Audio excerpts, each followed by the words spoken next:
Amazina yanjye ni Mugiraneza Jean Baptiste, nkaba mbahaye ikaze mwebwe abo tugiye gusangira ijambo ry'Imana.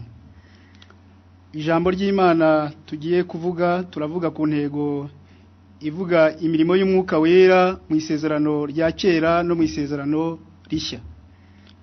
Ndagira ngo dutangire dusoma ijambo ry'Imana, dusanga mu gitabo cy'abacamanza ibice 3:34 haravuga ngo Imana iha Gideyoni ku mwuka wayo ahera ko vuza ikondera ababiyezeri bateranyirizwa aho ari.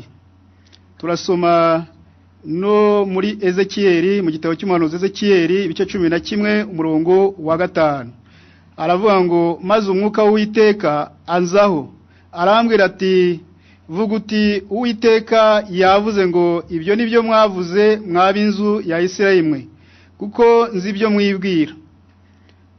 Dusoreze no mu ubutumwa bwiza uko bwanditswe Yohana ibice 14:16 n'uwa 17. Haranditswe ngo nanjye nzasaba data nawe azabaha undi mufasha wo kubana namwe ibihe byose, niwe mwuka ukuri. Ntibishoboka ko abisi bamuhabwa kuko batamurora kandi batamuzi, ariko mwebweho muramuzi kuko abana namwe kandi azaba muri mwe. Amen. Tubona ko abahinduye isezerano rya kera mu rurimi rw'ikigereki bakoresheje ijambo pneuma bavuga ijambo umwuka. Aba barabahanga 72 ni igihe cya kera mu mwaka wa 770 mbere y'ivuka rya Yesu. Murumva ko hashize igihe, ariko iri jambo nubundi rivugitse kimwe n'iriri mu rurimi rw'igiheburayo ryitwa RYA, bivuga umuyaga cyangwa guhuha, ari byo bivuga umwuka mu yandi magambo. Iri jambo aba bakoresheje pneuma riva ku nshinga bitwa abagereki bita pineo. Pineo ni bivuga guhumeka cyangwa guhuha. Iyo tuvuze guhumeka cyangwa guhuha, murumva ko haba harimo ikintu bita ubuzima cyangwa ubugingo. Umwuka rero ni utanga ubuzima, ni utanga ubugingo. Iyo tuvuze noneho umwuka wera, noneho dukoresha ijambo ry'ikigereki, noneho murumva ko ari amagambo abiri, ni pneum hagion. Pneum hagion ni ijambo rigaragaza yuko ari umwuka wera. Iyo hagion ni uvuga ngo urera. Noneho iyo turebye muri Bibiliya tubona ushobora gusanga andi mazina akoreshwa, andi magambo akoreshwa avuga umwuka wera. Haraho bavuga ngo ni umwuka w'Imana, ahandi bakavuga ngo ni umwuka w'umwami, ahandi bakavuga ngo ni umwuka wa data, ahandi bakavuga ngo ni umwuka wa Yesu cyangwa umwuka wa Yesu Kristo, ahandi akavuga ko ari umwuka wera, ari ryo jambo dukunze gukoresha. Mu isezerano rya kera ijambo umwuka wera rigaruka inshuro 3 zonyine, ntabwo rigaruka kenshi cyane, rigaruka inshuro 3 zonyine. Wabibona muri Zaburi ya 51:11, ukabibona no muri Yesaya 63:10 ndetse no ku 11. Gusa ibi biterwa nuko isezerano rya kera rikoresha cyane ijambo umwuka w'Imana, ariko isezerano rishya ryo rikoresha ijambo umwuka wera inshuro 90. Murumva rero ko ni ibintu byo kwitabwaho, ntabwo ari inyigisho yo kwiga duciye hejuru, ukurikije ko bivuze ngo bibonetse inshuro 90. Kandi mwibuka yuko itorero ry'Imana turi mu gihe cy'ubuntu, turi mu gihe cy'itorero, ni uvuga ngo uhereye ku munsi wa Pentekote hatangiye ibihe by'itorero. Ibihe by'itorero rero bitangizwa n'umwuka wera ku munsi mukuru wa Pentekote. noneho abanditsi b'isezerano rishya mu bitabo 27 birigize bagarutseho iyo nyigisho inshuro 90. Murumva rero ni iyo guhabwa agaciro. Iyo turebye tukabona mu isezerano rishya uburyo Yesu yabivuze abwira abigishwa be, yavuze ko basezeranije kuzahabwa umwuka wera, yawise umufasha. Mu kigereki bavuga iryo jambo umufasha parakletos. Parakletos bivuze umuntu wo kuza iruhande rwawe akakuba hafi kugira ngo gutabare. Niba ufite akaga cyangwa uri umunyanyeya ukeneye parakletos, ukeneye umuntu wo kugufasha. Mu cyongereza bavuga helper. Uwo muntu ugufasha ni ugufashaho ufite intege nkeya. Ni uvuga ngo rero uyu parakletos Yohana intumwa we yaje kumwita mu rwandiko rwa mbere ibice 2 umurongo wa mbere umurengezi. Ariko ahandi mu yandi magambo bakoresha ijambo avoka. Avoka turimenyereye mu bucamanza. Mu bucamanza umuntu agira umwunganizi. Uwo rero mu gihe kibayeho cy'abagereki ntabwo yari avoka nk'uyu wa none. Abavoka b'iki gihe cya none mwumvikana ikiguzi. Yatsinda urubanza yatsindwa uramwishyura. Ariko avoka wo mu gihe cy'abagereki iyo yatsindaga ubwo ngubwo waramwishyuraga kandi rwose bikabigenze neza. Ariko iyo yatsindwaga yajyaga mu gufata igihano, niwe wahanwaga. Ni uvuga ngo rero iri jambo umwuka wera afata riske zacu, afata ingorane zacu, afata ibibazo byacu, noneho akabana natwe. Hano tubona ko mu bice 14 bya Yohana umurongo wa 16 Yesu avugana nabo yagombaga kubaha uyu mwuka wera ukaza akabafasha, kandi yagombaga guha imbaraga abamwizera zo guhamya Yesu bashize amanga. Mu gitabo cy'ibyakozwe n'intumwa gice cya 1 umurongo wa 8 Yesu avuga ko umwuka wera bari guhabwa ari imbaraga. Byumvikana neza mu ijambo mu zindi ndimi, mu gifaransa bavuga puissance cyangwa mu cyongereza power. Ni uvuga ngo yavuze ngo ikintu ni power. Mu kigereki bavuga dunatos. Dunatos ni ijambo ry'ikigereki ariko uhita wumva dinamo mu kinyarwanda kugira ngo ubyumve. Wajya kugira ngo ubyumve neza ukumva rwa rutambi baturukisha amabuye. Ruriya rutambi baturukisha amabuye ruraba rufite imbaraga zo gusenya ikibuye cyananiranye. Ntabwo ari amabuye yose bashakira rutambi. Ni uvuga ngo rero birerekana ko ikintu Yesu yagomba kubasezeranya tuvuga ngo ni umwuka wera, ubundi mu yandi magambo ni Imana. Mu butatu bwera umwuka wera ni uwa gatatu, ni umupersona wa gatatu. Ni uvuga ngo ni Imana iza mu buzima bw'umuntu.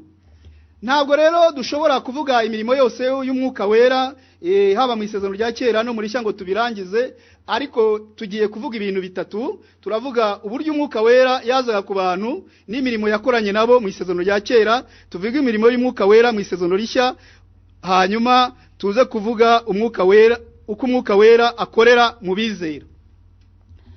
Mu isezerano rya kera tubona ko umwuka wera uburyo yakoranaga n'ab'icyo gihe bakoranaga mu buryo budahoraho. Bwari mu buryo budahoraho, bwari mu buryo aza hari igikorwa kigiye gukorwa. Yashoboraga kuza ku muntu ako kanya bitewe n'igikorwa Imana ishaka kumukoresha. Icyo gihe Imana yambikaga umuntu cyangwa itsinda ry'abantu imbaraga z'umwuka wayo kugira ngo nabo babashe gukora ibyo ubwabo batari gushobora n'imbaraga zabo. Ushobora kubona izi mvugo zivuga uburyo umwuka wera yazaga ku bantu ari 7 mu isezerano rya kera. Reka turebe ayo magambo 7. Irya mbere barakuvuga ngo iha, twayibonye muri mu bacamanza ibice 3:34 aho yabwiraga Gideyoni, aho umwuka wera yaje kuri Gideyoni imuha imbaraga avuza ikondera abantu baraza. Ahandi bavuga ngo anzaho, uwo ni Ezekiyeli yari umuhanuzi. Ahandi haravuga ngo abashyiraho, ahandi amuzaho, ahandi ari bukuzeho, ahandi aza, ahandi urimo. Aya magambo 7 yose asobanura ijambo rimwe rivuze ngo umwuka akuzaho mu gihe Imana ibona ko hari aho ukeneye kuyikorera. wabigereranya rero no kwambara umwenda igihe cyagera ukawambura. Aho rero murumva niko byari meze mu isezerano rya kera. Hari imirimo rero yasabaga ko umuntu ugiye kuyikora agomba kuba umwuka wera yamujeho cyangwa yamuhanzeho cyangwa yamugiyeho. Nuvuga ngo tugiye kurebera hamwe imirimo itandukanye abantu bajya bakora ariko babanje guhabwa umwuka wera. Icyambere, imirimo y'ubuyobozi, kuyobora abandi. Tubona Yosefu yari afite umwuka wera, na Farawo yarabihamije hariya mu Itangira ibice 41 umurongo wa 38, aho yavugaga yemeza ko Yosefu ibintu abakoreye ari mu mwuka wera. Kandi tubona ko uburyo Yosefu yakoze bwo gufasha igihugu cya Egiputa gushyira mu bikorwa ziriya nzozi za Farawo kugira ngo bazabashe kubaho neza mu gihe inzara izaba yateye, ubwo imyaka 7 yabanzaga ari uburumbuke, wari umwuka w'Imana y'umuyoboye. Mbibutse ko ubu buyobozi bwa Yosefu yakoze mu Egiputa, leadership ya Yosefu ari imaze imyaka hafi 4,000 ikoreshwa ku isi itarata agaciro. Nuvuga ngo ni uburyo bwo mu gihe cyiza gusarura, warangiza ugahunika, warangiza inzara yatera ukagaburira abaturage nta kibazo bagize. Ni umwuka wera wayimuyoboyemo rero, yari yuzuye umwuka wera. Farawo aravuga ngo tuzakuraho umuntu w'Imana uri mu mwuka nk'uyu nguyu Yosefu. Abakuru b'itorero 70 bagomba gufasha Mose mu murimo. Tubona ko mbere yuko batangira umurimo baraje imbere y'ihema ry'ibonaniro hariya mu Kubara 11:25 kugeza 29. Mose arabasengera, amaze kubasengera umwuka wera abazaho. Hariho babiri bari basigaye mu ngando, abo ngabo nabo umwuka arabasanga, kuko ibikorwa bari bagiye gukora byabasabaga ko umwuka bazaho akabayobora bakazakora neza. Yosuwa nawe mu gihe yagomba gusimbura Mose yagombye kubanza kuzwaho n'umwuka wera kugira ngo azamushoboze kuyobora Abisirayeli. Aba nabara abayobozi bagomba kuyobora, ariko tubona na bacamanza cyangwa abarwanyi. Mu yandi magambo, abacamanza ushobora kubita abacunguzi, abarwanyi mu Gifaransa babita liberateur. Na abantu bo gucungura Isirayeli yabaga iri mu kavuyo, iri mu kaga, kubera ko umuntu icyo gihe ngo yakoraga ibyo ashaka hanyuma abanzi bakayugariza. Uwo rero Imana yahagurutsaga kuza kubarengera yagombaga guhangwaho cyangwa kuzwaho n'umwuka w'Imana akamuha imbaraga zo kurwanirira ubwoko bwe. Tubona nka Otiniyeli niwe mucamanza wa mbere, umwuka wera yamujeho. Tubona Gidiyoni twahasomye Imana imuha umwuka wera akavuza ikondera. Gidiyoni yari umunyantege nkeya. Hari ibintu byerekana ko Gidiyoni yari umunyantege nkeya, ntacyo yari kumarira Abisirayeli, ariko kubera ko umwuka wera yamujeho hari icyo yabamariye. Icyambere, Gidiyoni yari umuhererezi. Mu muco w'Abayuda cyangwa Abisirayeli umuhererezi kenshi yagiraga agaciro gakeya. Icya kabiri, yari arimo asekura ingano ngo azihishe Abamidiyani bataza kuzibatwara, kubera ko ngo barazaga bagasarura bakabitwara, bazaga byeze none bakabijyana, bamara kubisarura bitwaye, barangiza ibisigaye bakabisiribanga. Niyo mpamvu rero agomba kuzisekura vuba vuba akazihisha, ntiyari yiteguye kurwana. Ariko umwuka wera mujeho, Gidiyoni yakoze iby'ubutwari, Imana ishimwe. Tubona neza yuko uwitwa Samusoni, hari igihe abantu bita ku mateka ye yashoje mabi, ariko ntibamenye uburyo umwuka yamujeho agakora imirimo y'ubutwari. Tubona igihe umwuka wera yamuzagaho yaratanyaguje intare, yari afite imbaraga zisanzwe, ariko umwuka wera ngo amuzeho hariya mu bice 14 by'abacamanza umurongo wa 6 afata intare arayishwanyaguza. Tubona mu bice 15 umurongo wa 14 noneho urwasaya rumwe rw'indogobe arwicisha abantu 1000. Nuvuga ngo hari imbaraga zidasanzwe yahawe n'umwuka wera, ariko nubwo umwuka wera yazaga ntabwo baba bahindutse abandi. Niyo mpamvu amaze kwica abantu 1000 umwuma baramufashe. Umaze kumufata biba ibibazo biramukomerana, asenga Imana, aravuga ati ngiye kugwa mu maboko y'abatakebwe. Uko gusenga Imana kwe niko kwerekana ko buri gihe babaga bakeneye Imana.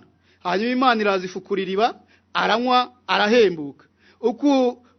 Uku tubona abakozi b'Imana babagaho muri iki gihe bitwereka neza yuko babaga bakeneye izi mbaraga kugira ngo basohoze umurimo wabo. Abandi tubona n'abahanuzi bagomba gutanga ibyiringiro ku baturage ba Isirayeli, bagomba rero guhanura bajweho n'Umwuka Wera kandi bakavuga ibintu bifite imbaraga bizasohora. Tubona nk'igihe abanzi bari bugarije Yehoshafati yagiye gusenga, hanyuma mu gihe yasengaga Umwuka Wera aza kumuhanuzi, arahaguruka Yehazayeli arahaguruka avuga icyo Imana imubwiye, hanyuma Yehoshafati arakomera, hanyuma Imana irabatabara kubera ko Umwuka Wera yaramanukiye muri iryo teraniro. Abami nabo bagomba kuzwaho n'Umwuka Wera. Tubona Dawidi muri Samueli wa mbere icyo 16 umurongo wa 13, mbere yuko aba umwami Samueli yaramusengeye amusukaho amavuta ngo uhereye uwo munsi uhereye ubwo Umwuka akajya agira ate amuzaho. Hari ibindi bikorwa byihariye byasabaga nabyo Umwuka Wera ababaga bagiye kubikora kugira ngo bazeho. Tubona uwitwa Besaleli ariwe Imana yari hamagaye kurema ubuturo bwera. Uyu Besaleli amakuru ye tubona mu kubara ibice 35 umurongo wa 30 kugeza ku murongo wa 31, aho Umwuka Wera yamujeho ngo amuha ubwenge bwo kurema amabara, bwo gutunganya amabuye, bwo gukora dekorasiyo zose z'uburyo bwose. Ntabyo yari yize, ariko Umwuka Wera ngo amuzeho arabimenya. Tubona n'abandi benshi batandukanye. Ahangaha tubona Zerubabeli mu gihe asanaga urusengero afite ikibazo, hari abanzi kandi n'abaturage ntabwo babyumvaga neza b'Abisirayeli, baravuga ngo igihe nikiragira cyo kurusana. Ariko Zekariya yuzuye ayobowe n'Umwuka Wera arabwira Zerubabeli, aramubwira ngo sikuye imbaraga sino kubw'amaboko ni kubw'Umwuka wanjye Wera. Hanyuma abaturage barahaguruka barubaka. Tubona kandi yuko mu gihe cyo kwandika ibyanditswe byera ariyo Bibiliya, abahanuzi bayobowe n'Umwuka w'Imana. Aha ni mu rwandiko rwa kabiri rwa Petero igice cya mbere umurongo wa 21. Tubona kandi yuko ibyanditswe byera byose byahumetswe n'Imana. Nuvuga ngo hariya mu rwandiko rwa kabiri rwa Timoteyo igice 3 umurongo wa 16 hatubwira neza yuko Umwuka Wera yagize uruhare mu myandikire y'ijambo ry'Imana. Hari imirimo yasabaga ko Umwuka Wera abanza kuza, niyo nari ndimo mabwira, kugira ngo abashe kubaha imbaraga. Izi mbaraga rero nizo zabashobozaga. Hari ibintu byagombaga kuranga aba bantu, nuvuga ngo bagomba kubaha uyu Mwuka Wera, ariko iyo imirimo yarangiraga ntibabubaha Imana, Umwuka Wera yabavagaho bagahinduka babandi twabonye ko ari nko kwiyambura umwenda, noneho bikarangira bakaba abantu basanzwe. Imirimo y'Umwuka Wera mu Isezerano Rishya. Imirimo y'Umwuka Wera mu Isezerano Rishya noneho tubona yuko bitandukanye no mu Isezerano rya kera. Mu Isezerano Rishya tubona neza yuko hakoreshwa ijambo kubana nabo. Hahandi twasomye mu butumwa bwiza ko bwanditswe na Yohana ibice 14 umurongo wa 6. Avuga ngo nzasaba Data nawe azabaha undi mufasha wo kubana namwe. Uyu Mwuka Wera nta gutangira kubigishwa, ahubwo tubona mu buzima bwa Yesu Umwuka Wera yarakoranye nawe. Tubona mu gihe yasamwe mu buryo bw'Umwuka Wera. Mama we Mariya ngo Umwuka Wera yaraje aramukingiriza asama inda atagira umugabo. Bigaragara ko Yesu mu buzima bwe harimo Umwuka Wera. Hanyuma tubona ari umwana mu rugo ajya gusenga, yagera mu rusengero bamuha gusoma ijambo ry'Imana, agasoma mu gitabo cy'umuhanuzi Yesaya ibice 61 ku murongo wa 2, avuga ngo Umwuka w'Imana ari kuri jye. Bivuze ko ubuzima bwe bwose yayoborwa n'Umwuka Wera. Mu gihe yajyaga kuri Yorodani kugira ngo atangire umurimo we ngo abatizwa, tubona ko Umwuka Wera nabwo yaraje. Umwuka Wera yaraje amujyaho mu ishusho y'inuma. Uyu Mwuka Wera yaraje kutangaza ku mugaragaro yuko umurimo Yesu yaje gukora mu isi awutangiye. Nuvuga ngo cyari ikimenyetso ko atangije umurimo we hano mu isi. Yesu rero hari n'ahandi tubona nko mu gihe yageragezwaga, Umwuka Wera niwe wamujyanye mu butayu ngo agiye kugeragezwa, amara iminsi 40 asenga, umwanzi aramusanga amaze gusonza, amugerageza bya bigeragezo bitatu mwabonye. Ariko mwiyumve yuko n'ikigeragezo yakijyanwemo n'Umwuka Wera. Tubona nanone ko Yesu mu gihe yakoraga umurimo we yajyaga yishimira mu Mwuka Wera. Muri Luka ibice 10 umurongo wa 21, Yesu asezeranya abigishwa be, yashakaga kubabwira ko agiye kugenda, ariko nubwo agiye atabasize nk'imfubyi. Hari undi uzabitaho, hari undi uzabafasha, hari undi uzaba mu mwanya wabo we, hari undi uzabakorera ibyo yabakoreraga. Yesu agihari yajyaga abafasha, akabagaburira, akabarengera mu gihe umuhengero waguje mu nyanja, akabakiza mu gihe babaga bagiye kuvuga ubutumwa bakananirwa kwirukana abadayimoni, yarabafashaga abadayimoni bakagenda. Iyo ataza kuba hari bari gukorwa n'isoni. Ko yaragiye kugenda rero arabwiye ngo nzaboherereza undi, uwo nguwo ni Umwuka Wera, uwo wundi. None uwo wundi azaza ari umufasha. Nguwo Umwuka Wera rero dufite mu isezerano rya kera. Hari ibintu bitatu rero uyu Mwuka Wera adufasha, ntabwo ari ukubana natwe gusa, ahubwo adufasha mu bintu bitatu.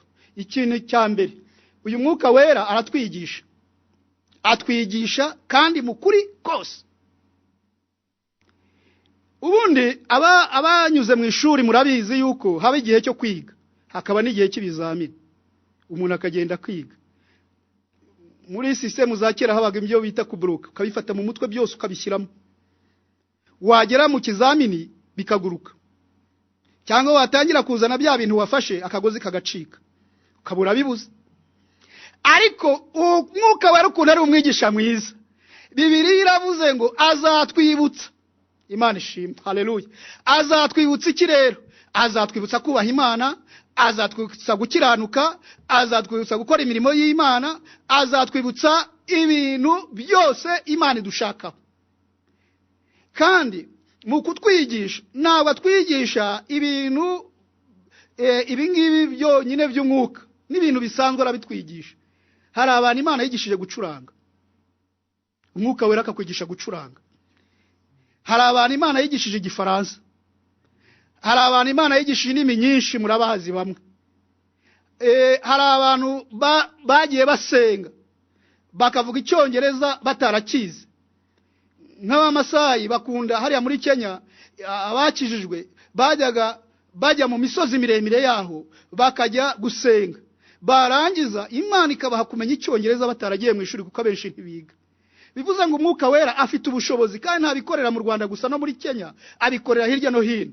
Hari abantu rero Umwuka Wera yagiye yigisha ibintu bitandukanye. Hari abo yigishije gucuruza, hari abo yigisha gufata neza abatware babo, hari abo yigisha gufata neza abana babo, hari abo yigisha kubaha abantu. Umwuka Wera aratwigisha, Imana ishimwe.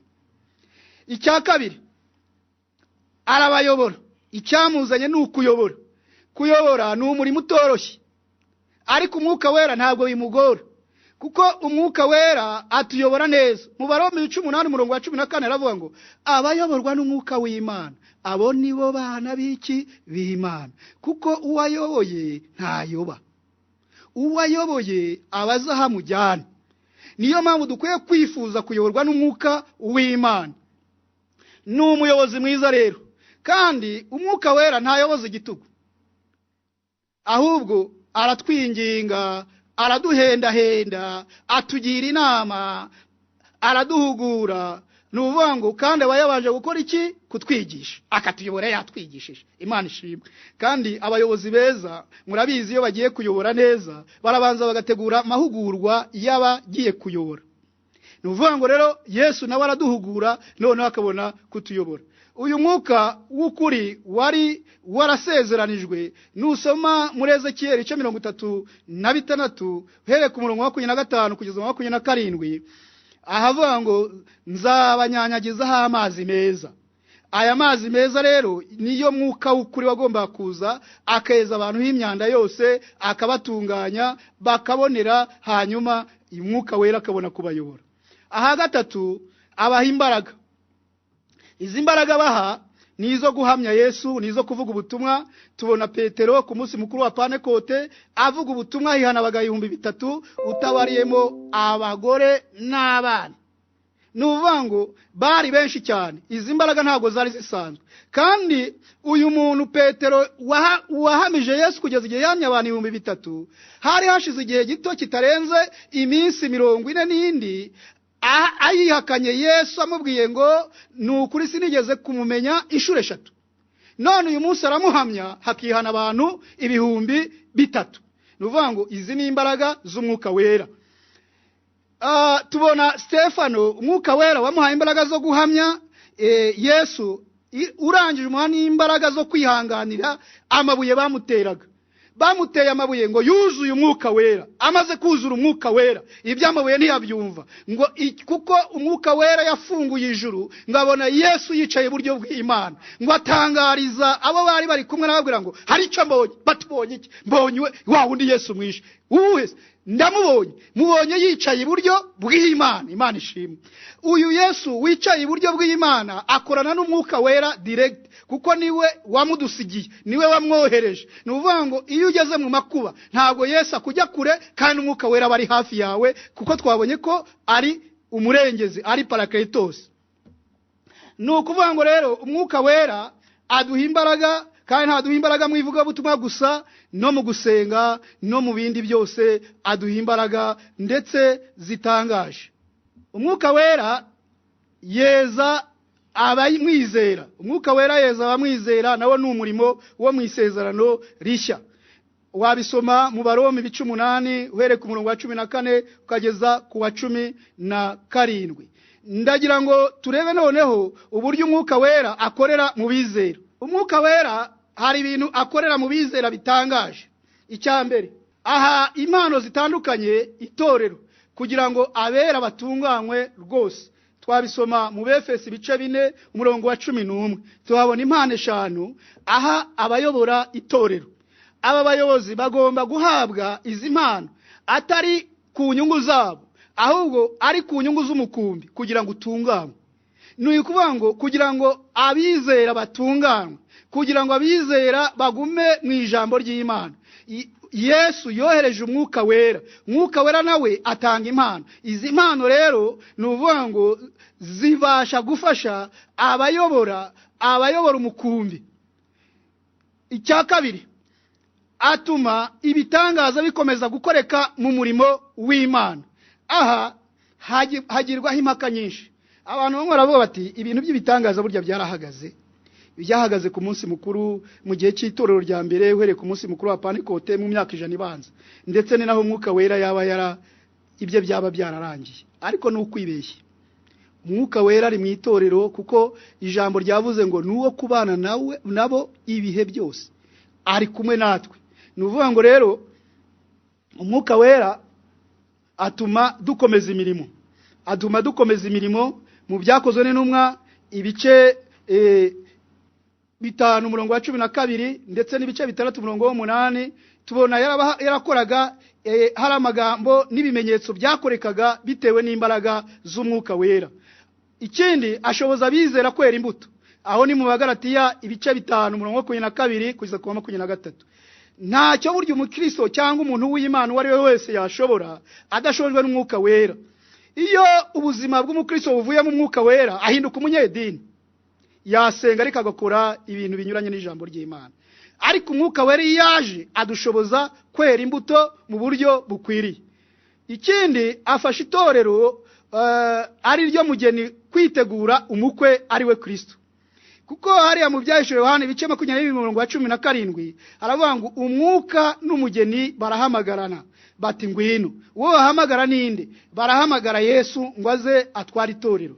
Nuvuga ngo rero muri uku guteguza itorero kuzasanganira umukwe ari we Yesu Kristo, umwuka wera araritunganya akaryeza. Nuvuga ngo afitiye umurimo mu isezerano rishya muri iki gihe cya none. nuvuga ngo ikindi umwuka wera ni utuma ijambo ry'Imana rigira imbaraga rigakwira hose. Ubundi ijambo ry'Imana ritandukanye na discours cyangwa speech z'abantu.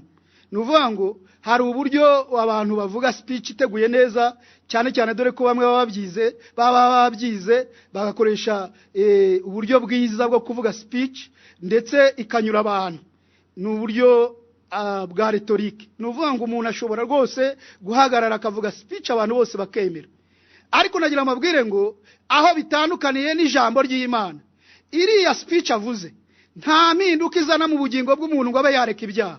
Ariko ijambo ry'Imana iyo rivuze kubera ko riba rishorewe n'umwuka wera, rikura umusinzi mu kabari rikamushyira mu rusengero, agahinduka umukozi w'Imana, akaba umuririmbyi, akaba umuvuga butumwa. Rikura indaya mu buraya, igahinduka umuririmbyi, igahinduka umunyamasengesho. Ntabwo rero ijambo ry'Imana rishore n'umwuka wera ari imbwirwaruhame y'abanyabwenge, ahubwo ni ijambo ry'Imana rizima ribasha guhindura.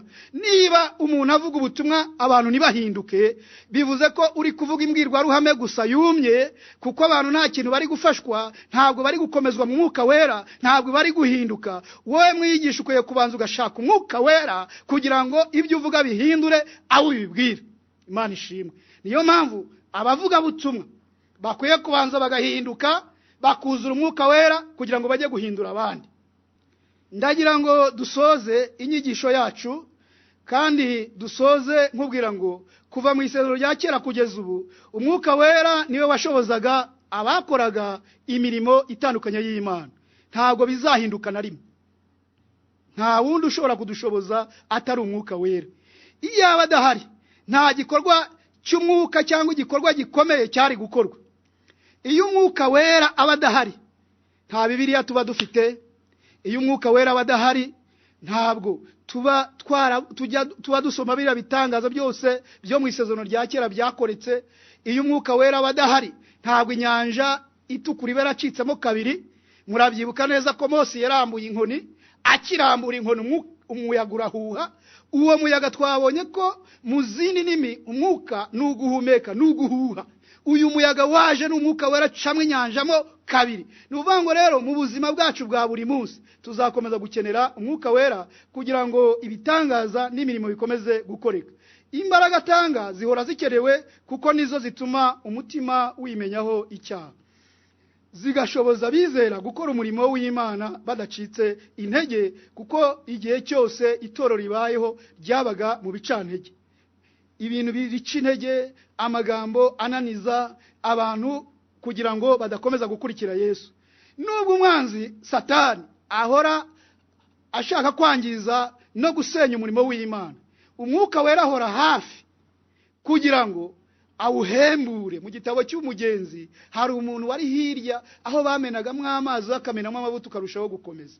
Nuvuga ngo nubwo tugenda tubona ibibazo mu murimo w'Imana, ariko ntidugomba kugira ubwoba kuko umwuka wera arahari kugira ngo awuhembure, awongeremo imbaraga. Imana ishimwe. N'uwo mwuka wera rero aracyari uwo kwifuzwa kugira ngo akwigishe, akuyobore, aguhe imbaraga. Buri gihe umwuka wera abantu n'abantu bihari, ntabwo ari ugupfa kumubona. Umwuka wera agereranywa n'amata. Amata ajya mu kintu cyera kitunganijwe. Ntabwo umwuka wera apfa kujya ahantu hose habonetse. Umwuka wera ni inuma, agereranywa n'inuma. Inuma ntigira amahugu. Umwuka wera ni umuriro. Nuvuga ngo iyo aje atwika ibintu byose. Rero niba ukeneye umwuka wera ugomba kubanza kwihana. Hari abantu bagiye basenga cyane bashaka umwuka wera, ariko ntibaze kubumubona. Biterwa n'iki? Biterwa nuko basengaga batihari. Ndagira ngo nkugire inama muri iki gihe turi muri iyi minsi mikuru ya Pentecote, turi kwiga ijambo ry'Imana ry'umwuka wera. Nkubwire ngo shaka umwuka wera ariko wihari. Kandi niba warahawe umwuka wera, warawubatijwemo, komeza wirinde icyaha, wanga icyaha n'igisa nacyo, kuko umwuka wera ntaturana n'icyaha. Usaba umwuka wera akuyobore. Ndagira ngo rero mu gihe wawe ufite ibyaha, waha Yesu umutima wawe tugagusengera ukihana muri uno mwanya. Kandi niba ukeneye n'umwuka wera turagusengera nabwo uze kuwuzura, kuko isezerano ni iryacu n'abana bacu n'abari kure bose n'abazahamagarwa n'umwami Imana yacu. mbese hari umuntu wumva twamusengera kugira ngo yakire Yesu umwami mukiza yihana ibyaha nawe azahabwa uyu mwuka wera ushoboza abantu gukora ibintu bitangaje? Ndagira ngo rero niba uhari uyu mwanya urambura ikiganza cyawe ahuri tugusengera Imana. Kandi nindangiza gusengera wowe ugiye kwihana, ndaza no gusengera abantu bashaka umwuka wera kugira ngo umwuka wera yururuke yongere ababatize, abari baragiye bakagenda umwuka wera kigendera bongere bahuzuzwe. Nuvuga ngo nubwo uyu mwanya ari uburyo bw'iyakure turi kuvugana, ariko nagira nkubwire ngo umwuka wera we ntabwo ari kure yawe, na Yesu nari kure yawe. Yesu agiye kukubabarira ibyaha byawe, kandi Yesu abasha kukuzuza umwuka wera kukabera hose icyarimwe. Reka dusenga Imana. Mana yera, mu izina rya Yesu turagushimye, tugushimiye uyu mwene data, uyu mushiki wacu ufashe icyemezo kugira ngo yihane, kugira ngo akwakire, akureho ikibi n'igisa nacyo, akuraho ibyaha byose yagenderagamo. Ndabizi neza ko waje gushaka no gukiza icyari cyarazimiye. Niyo mpamvu rero iri jambo hari uwo rikoze ku mutima, yiyemeza guhindukira akava mu byaha bye. Ndaseze kugira ngo rero umubabarire, umubohore, umukize, umutandukanye n'ikibi n'igisa nacyo, kureho icyaha cyari cyo cyose, kandi amaraso yawe mweze. Kandi dusengeye n'uyu nguyu ushaka kubatizwa mwuka wera, turasenge kugira ngo umwuka wera yururuke, akore igitangaza mu buzima bwe, amwuzuze umwuka wera. Kandi abangaba batari bacyuzura umwuka wera, nawe wongere ubuzuze, kandi urusheho kubatunganya no kubagirira neza. Urakoze kubikoze, tubisabye Imana mu izina rya Yesu, amen.